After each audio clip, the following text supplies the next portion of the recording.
தேவனுக்கே துதி கனமையுமே உண்டாவதாக. அன்பான யூடியூப் ஃபேஸ்புக் நண்பர்களே, உங்களை அவரே ஆண்டவர் இயேசு கிறிஸ்து நாமத்திலே தேவக்கரம் ஊழியர்கள் சார்பாக அந்த 5 நிமிட செய்தி நிகழ்ச்சி உங்களை வாழ்த்து வரவேற்கிறேன்.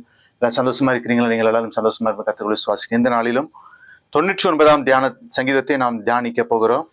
நாம் ஏற்கனவே தியானித்தபடி சங்கீதம் 93 100ஆம் சங்கீதம் வரை மனமகிழ்ச்சியின் சங்கீதங்கள் அல்லது கர்த்தரை துதிக்கிற சங்கீதங்களாக இருக்கிறது என்று சொல்லி பார்த்தோம். 99ஆம் சங்கீதத்திலே மொத்தம் 9 வசனங்கள் இருக்கின்றது. இதை 3 பகுதிகளாக நாம் பிரிக்கலாம். இந்த சங்கீதம் 2 நாளாகமம் 7ஆம் அதிகாரத்தின் இந்த 99ஆம் சங்கீதத்தில் பின்னணியாக இருக்கிறது. 7ஆம் அதிகாரம் 99ஆம் சங்கீதத்தின் பின்னணியாக இருக்கிறது. இதை 3 பகுதிகளாக பிரிக்கலாம். முதலாம் வசனம் ராஜரீகம் பண்ணும் கர்த்தர் என்று சொல்லி நாம் பார்க்கிறோம். 2 முதல் 5 வசனங்கள் ராஜாவை துதிக்க காரணங்கள். 6 முதல் 9 வசனங்கள் ராஜாவின் பரிசுத்தவான்கள் என்று சொல்லி நாம் பார்க்கிறோம். கர்த்தர் முதலாவது வசனங்களை பார்க்கும்போது கர்த்தர் ராஜரீகம் பண்ணுகிறார், ஜனங்கள் தத்தளிப்பார்களாக, அவர் கேருபீன்களின் மத்தியிலே வீற்றிருக்கிறார், பூமி அசைவதாக. கர்த்தர் ராஜரீகம் பண்ணுகிறார். பிரியமானவர்களே, அவர் ராஜாதி ராஜா, அவர் கர்த்தாதி கர்த்தர். He is the King of Kings, everlasting God. பிரியமானவர்களே, 3ஆம் வசனம் சொல்கிறது, 2ஆம் வசனம், கர்த்தர் சீயோனில் பெரியவர், அவர் எல்லா ஜனங்களின் மேலும் உயர்ந்தவர். சீயோனிலே பெரியவர், நம்முடைய தேவன் தான் பெரியவர். இந்த உலகத்துல அவரை போல நல்ல தெய்வம் இந்த உலகத்துல எந்த தெய்வம் கிடையாது. நமக்காக ஜீவனை கொடுத்த தெய்வம், அவர் பெரியவர். மகத்துவமும் பயங்கரமும் உள்ள உமது நாமத்தை அவர்கள் துதிப்பார்களாக. உலகத்தை பிரியமான மகத்துவமும் பயங்கரமான வேதம் சொல்கிறது, மகத்துவம் பயங்கரமான நாமத்தை அவர்கள் துதிப்பார்களாக. கர்த்தராகிய தேவன் மிகவும் பயங்கரமும் பரிசுத்தமுமானவர், அவருடைய நாமமும் கூட மிக சிறந்தது, கனத்தோடும் மரியாதையோடும் கையாளப்பட வேண்டும். அவருடைய நாமத்தை தேவன் ஒருபோதும் அலட்சியப்படுத்த கூடாது. ஏனெனில் அவர் மனிதருடைய பலன், நியாயம், தூய்மை மற்றும் மேன்மை அனைத்திற்கு மேலாக மிகவும் உயர்ந்த நிலையில் அரியணையில் வீற்றிருக்கிறவர் நம்முடைய தேவன்.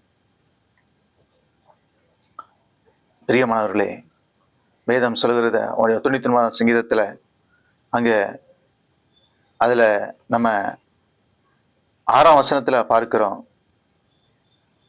அவருடைய ஆசாரியரில் மோசேயும் ஆரோனும் அவர் நாமத்தை பற்றி கூப்பிடுகிறவர்களில் சாமுவேலும் கர்த்தரை நோக்கி கூப்பிட்டார்கள், அவர்களுக்கு மறு உத்தரவு அருளினார்.